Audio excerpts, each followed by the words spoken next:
ముక్కలవుతుంది. బాబు కొంచెం భుజాలు నొప్పుకొని కొంచెం తీగి చెప్పినాను నీ స్టోరీ. ఏదో ఇనపొక్కలు మింగుతున్నాడు. ఎంత బరువు ఉన్నాయండి బాబు, తీగి చెప్పు నీ స్టోరీ. శవాలు ఎక్కడైనా నుంచుంటాయా? శవాలు ఎక్కడైనా మాట్లాడతా ఎదవాడిపోయిన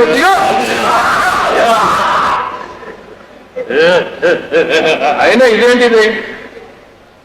అసలు ఈ మగవాళ్ళ కట్టుబడి దూరకపోతే సన్నగా అందంగా ఐశ్వర్యంగా ఉన్నాను ఆడవాళ్ళు చూస్తే తెల్లవాళ్ళు మొత్తం ఎన్ని కథలు చెప్తా ఎంత ఐషా ఇదరా ఐశ్వర్యరాయ్ పేరు చెప్పగానే సచిన్ శవాలు కూడా వేసి వస్తున్నాయి. ఆవిడకి వస్తే ప్రమాదమే. అయినా నాయన నేను మోసి నాకు స్పాండిలైటిస్ వచ్చింది.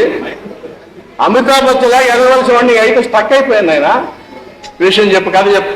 నన్ను భుజం మీద ఎక్కించుకుంటేనే చెబుతా. భుజం మీద ఎక్కించుకుంటేనే కథ చెప్తావా? ఇదైనా ట్రాన్స్ఫార్మర్ అది బ్యాకప్ బ్యాటరీయా? చెప్పరా చెప్పు. బొత్తిగా మర్యాద లేకుండా మాట్లాడుతున్నావు. డెడ్ బాడీ గారి అయితే మాయమైపోతా. డెడ్ బాడీ గారి నీకు మర్యాద కదా. ఎక్కువగా మాట్లాడితే తెరా బాడీ తొకడా తొకడా గారి బోల కహాని బోల్. ఓకే బోల్.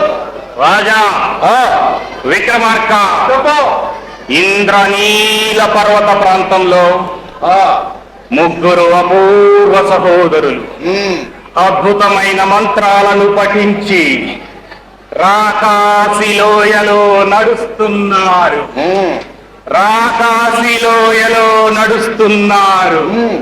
నాగులు తిరిగే కోనలోకి వచ్చేసరికి వారికి ఒక ఎముక దొరికింది. ఆ ఎముకను చూసేసరికి వారు నేర్చిన మంత్రాలు సరదాగా పరీక్షించాలనిపించింది. అంతే, మొదటివాడు తన మంత్రాన్ని చదివేశాడు. దాంతో ఒక అస్థి పంజరం ఏర్పడింది. రెండవ వాడు తన మంత్రాన్ని చదివేశాడు.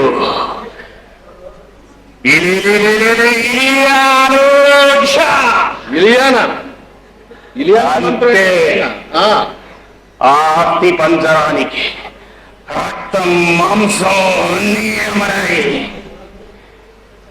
తీరా చూస్తే అది పెద్ద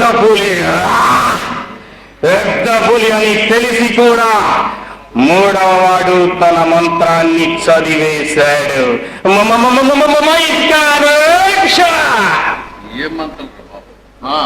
అంతే, ఆ పెద్ద పులికి ప్రాణం చైతన్యం అన్నీ వచ్చాయి.